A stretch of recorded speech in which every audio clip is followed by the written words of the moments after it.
What's up? This is 647 Music TV. Siyempre, bago ang lahat, ituturo ko sa inyo kung paano hanapin ang saktong tempo ng beat o instrumental gamit ang FL Studio. So tara, ano pang hinihintay nyo? Samahan nyo na ako. And 1, 2, 3, let's go! Bago yung punta tayo ng FL Studio, kung may naka-install na dyan sa inyo, at kung wala pang naka-install sa inyo dyan, punta lang kayo sa Google, search nyo lang FL Studio, mga free na madadownload nyo sa Google. Ikaw na bahalang humanap kung anong version ng gusto mo. Then nandito na tayo sa FL Studio, so mag-add lang tayo ng track na gusto mong beat na gagamitin nyo. Then kasi sa akin ang ginagawa ko dito, bago ko ilagay dito yung beat sa FL Studio,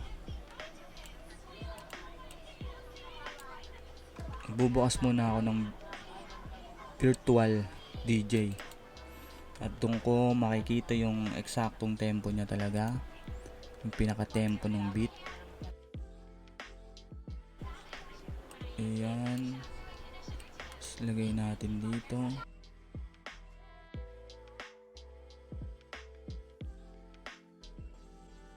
Okay, wait lang ng konti.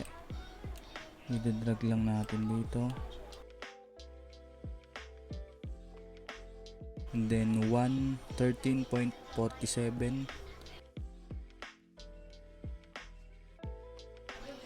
113.47 yung pinaka tempo nya.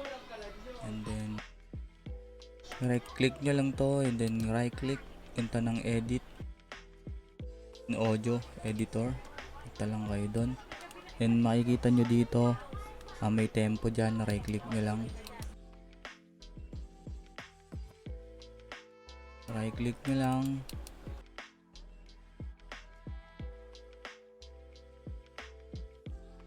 right click, and then iba yung ano nya nakalagay dito sa format. So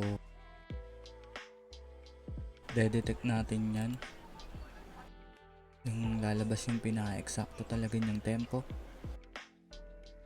Then pagtapos nyan, ito na pinaka-eksakto yung tempo. Accept mo lang, and then click mo to. Ito i-click mo to,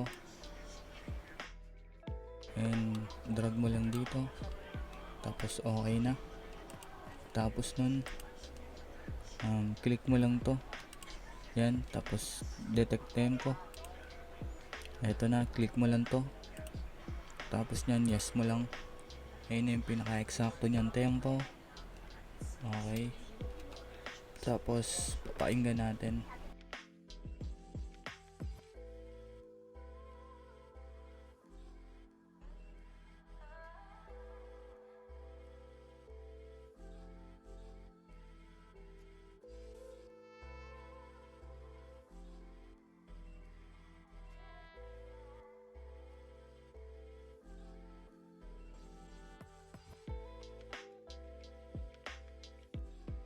Papakinggan lang natin. Wait lang.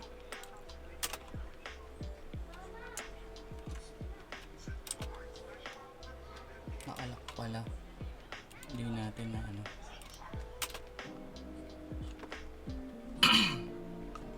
Ayan na.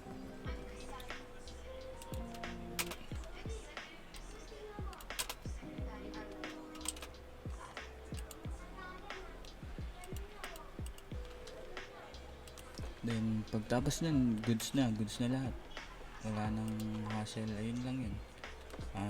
Sana nagustuhan nyo itong tutorial ko.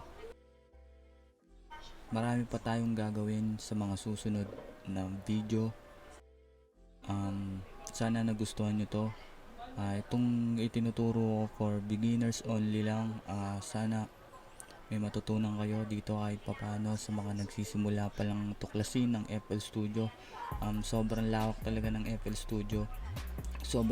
Nung nag-uumpisa ako, sobrang baliw na baliw ako kasi ang daming mga pasikot-sikot na, alam mo yon, nakaka-stress talaga. Kasi nung nag-uumpisa ako dito, sobrang stress talaga ako.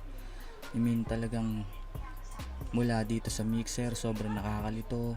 Maglagay ng effects, sobra talaga. So, thankful pa rin ako kahit papano kasi nalaman ko to.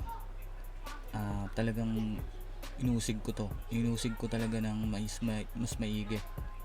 At sana marami pa tayong matuklasan dito. At syempre, kung hindi ka pa nakasubscribe sa aking YouTube channel, mag-subscribe ka na. 647 Music TV. Like, share, comment, subscribe para palagi kang updated sa mga susunod ko pang video. Syempre, maraming salamat sa inyo sa mga panonood nyo.